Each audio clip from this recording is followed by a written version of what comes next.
Welcome back to another episode of Kiwi versus Eagle podcast, a show about living in America from the perspective of a New Zealander. And on today's episode, we are going to be talking about the haka. It is significant to New Zealand. A lot of Americans always talk to me or ask me questions about the haka. Well, it's not, they don't even know what the dance is. They say, it's that dance. Oh, man. And then they start doing the hand motions. It's that thing. Oh, what do you call it? I'm like, the haka? Like, yeah. You guys do it before your games. I'm like, yeah, rugby games. Yeah. Man, that's crazy. And then usually the thing that comes next is, can you do it? Did you do it? I'm like, what, can I do it? Did you do it? Like, well, I remember doing the haka, like for rugby, but it's a little weird because if you did it against another New Zealand team, there's like no real value behind it because you're not, we're all still New Zealanders. New Zealanders do this very great thing. I mean, humans are humans and they'll bag on each other, they'll talk bad on each other. But New Zealand is the only place that I've been to, country, I should say, that it's all good. New Zealanders are New Zealanders. We all look out for each other. And Americans, they do, but it's only to an extent. You know what I mean? I've told this story before on my other podcast, the Honor and Conquer podcast. I went back home in 2014, and it was my first time going back home before leaving a year prior. And I got so used to American culture, and I knew that I was home when I was walking down the street, and I was walking to my mum's work to pick her up. And the mail lady, the postman, or the mail lady in this case, was on her bike, and I was crossing the road, and she looked at me and she said, "Kia ora," which is hello in Māori. And I was like, hey, how's it going? But complete strangers. We're complete strangers in the street. But that was normal life for me. If I walked down the street and I, caught eyes with someone walking down the street, I'll go, how's it going? And they'll be like, yeah, pretty good. How are you? Good. And they would just keep walking. But we're complete strangers. You can't do that here in America. I'm telling you. I try to do it all the time. Like even my neighbors. Even my neighbors here in Austin. I walk down the hallways, I'll catch eyes with them. I'm like, hey, how's it going? No reply. And I'm like, sweet, so it's not going good at all. Sweet, fuck you then. So I'll immediately turn dark on them. And I don't give a shit. Like, if they hear me, what are they going to do? They're going to fucking scream and bitch at me? I'll knock that motherfucker out. But anyway, my neighbors, they're not friendly passing by. But hey, how's it going? Nah, nothing. Sweet, cool. And I've had that at every single place I've lived in. Just cold shoulders. But they're not, don't get me wrong. America, they look out for America.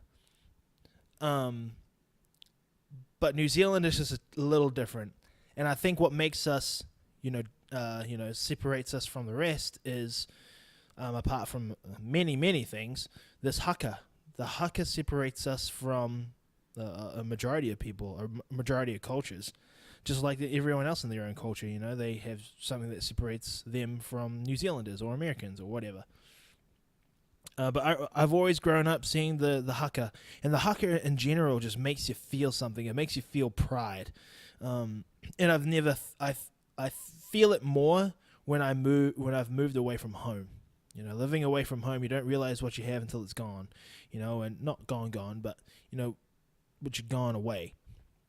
And when I was watching the World Cup in Portland and they did the haka, I was like, fuck yeah, this is New Zealand. Like, this is proper New Zealand haka, pride right there on the TV screen, and I'm feeling it. It gets my goosebumps going, gets, my hands all sweaty and clammy because I'm so emotionally invested in this game and in this war cry that they're doing right now. And it's a traditional war cry or like a war dance. It's a challenge. So this is an educational breakdown of what the haka is. Haka is. It's like a traditional war cry. So if you're listening to us, America, take some notes, okay? It's a traditional war cry war dance, or it's a challenge from the Māori people of New Zealand, or in this case, a team. It's usually done by a group, so one person doesn't really do it. It's, you've seen the videos, words, actions with the hands and feet. The haka was originally done before battle, to get because when you think about it, you do it, and you're basically telling the other team or the tribe that you're gonna fucking rip their heads off, and you're gonna wear their head as your head, and then you'll be them with their head on your head.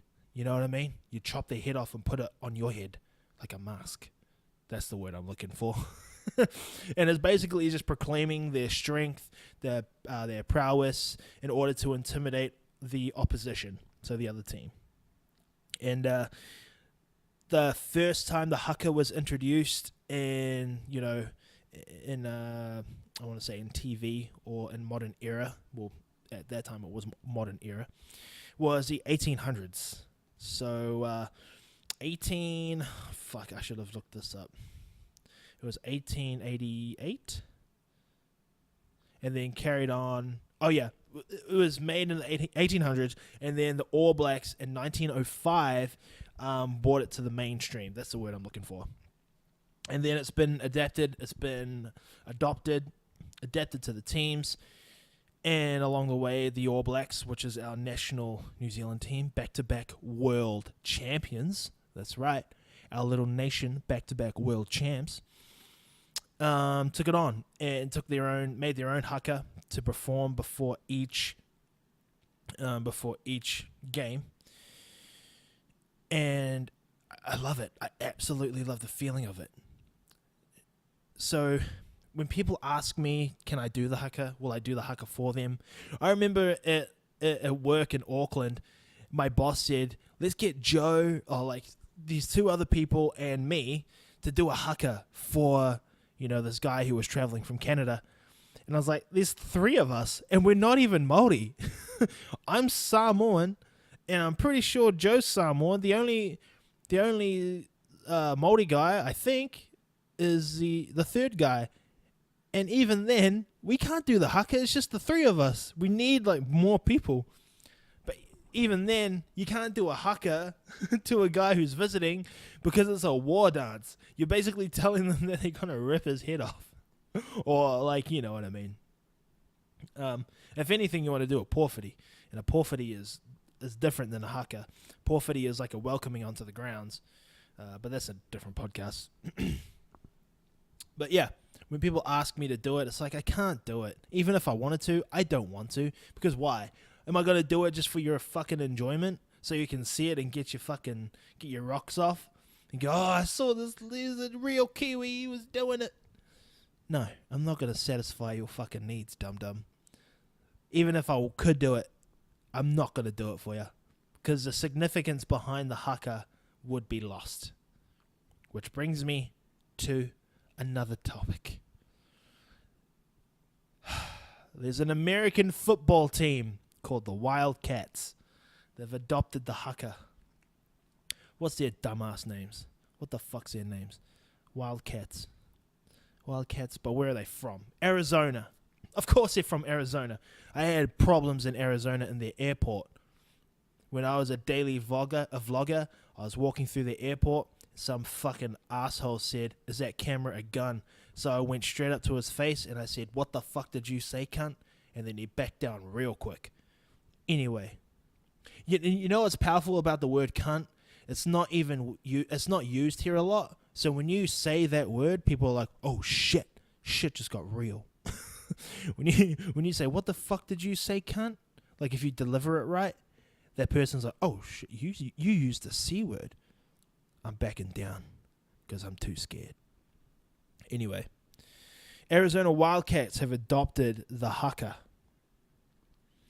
And I've watched the video before, and it's fucking terrible. It's laughable. First of all, they don't even know what the words mean. They don't know the significance behind the haka. But you see all these dum-dums on that team fucking half-assing moves. You can see the fucking the white guy. You can see the white guy, the white guys in the team being like, what the fuck am I doing? Which is fair enough. You have to be asking yourself that question because you look like stupid. You look like stupid. I want to see if I'm going to play this. Oh, no, they don't. They've got a fucking Arizona football. How to Haka. That is terrible. Football. The University of Arizona Polynesian football players demonstrate the perform. Okay. They had to get the Polynesian boys to do it. Arizona Wildcat football eliminates Haka pre-game ritual. Of course they have. They have to because they're stupid.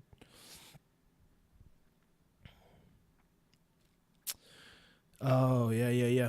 See, this is it. That's okay. So they've gotten rid of it. Okay, that was 5 years ago. Shit. Oh, a year ago. Wait, so they've been doing it for 5 years? Fucking hell, man. Anyway, the Arizona football team, How to Haka, 2014. They got the University of Arizona Polynesian football players to demonstrate and perform the haka. Now, of course they had to get the Polynesian team because if they had a whole bunch of white guys do it, it would be stupid and very, very laughable. I think they had to do that to maintain PC. Let's actually have a look. It's a 4-minute clip. I should have plugged in. Let's turn this shit up. Camo!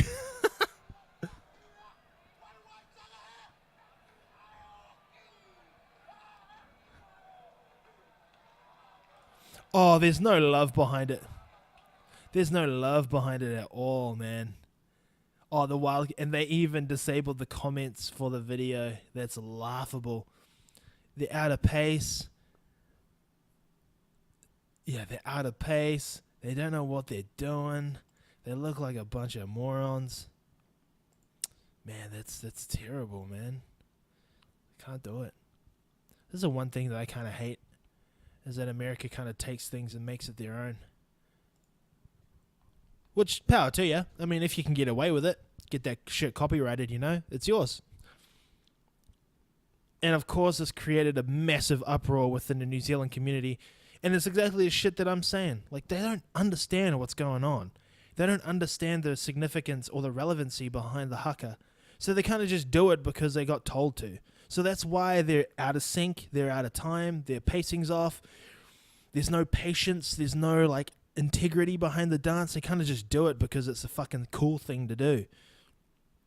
So when anyone asks me, can I do a haka or can I do a haka for them, I always think of that because Americans just kind of see that and they get their rocks off over it, not knowing that there's real significance and real history behind the haka. But what can you do? Most Americans don't even understand that they lead the world in a lot of things, and they have a lot of power, and they can manipulate what's cool and what's not.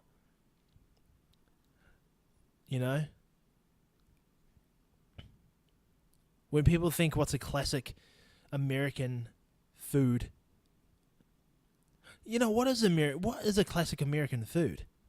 I don't even know. That's probably hot dogs. I think hot dogs are German, aren't they? Or they're Frankfurter dogs or something like that. What is real? What's a real American food? Macaroni and cheese. That has to be it. Mac and cheese has to be the real food. No joke. Macaroni and cheese, number 1. Has to be. Pizza, Italian. French toast. French fries. Oh, man. But again, there is real significance behind the haka. And this has come off as a hating America, which it kind of has, honestly. But know that I love you, and we all make mistakes. And don't apologize to me. Just don't do it again. Okay? Just don't do it again. All right, I actually had someone ask me a question on Reddit about this podcast. And they asked me about why I moved away from New Zealand to America. And he said, was it because of the cost of living, like the houses and stuff, to buy a house? And it wasn't. My wife is American, and she graduated her master's program in New Zealand. There's more job opportunities here in America for her, and my job could take me anywhere I wanted to go. So that was really it. Okay. However, cost of living in New Zealand is fucking huge. Huge. Fucking huge. And I'm going to talk about, if you're American and you're listening to this, on the next episode, I'm going to talk about the things that you need to know, pop culture-wise, living-wise, everything-wise, before moving to New Zealand. So you can be caught up to speed the honest way. Not like you see on the fucking tourist shit. Nothing like you see or read on websites or forums or blogs. This is going to be the legit, real fucking deal of what you need to know before you move to America.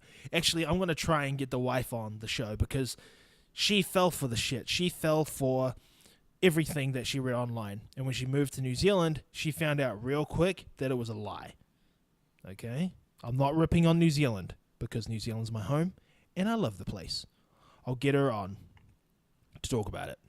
Okay? Okay, that's the podcast done.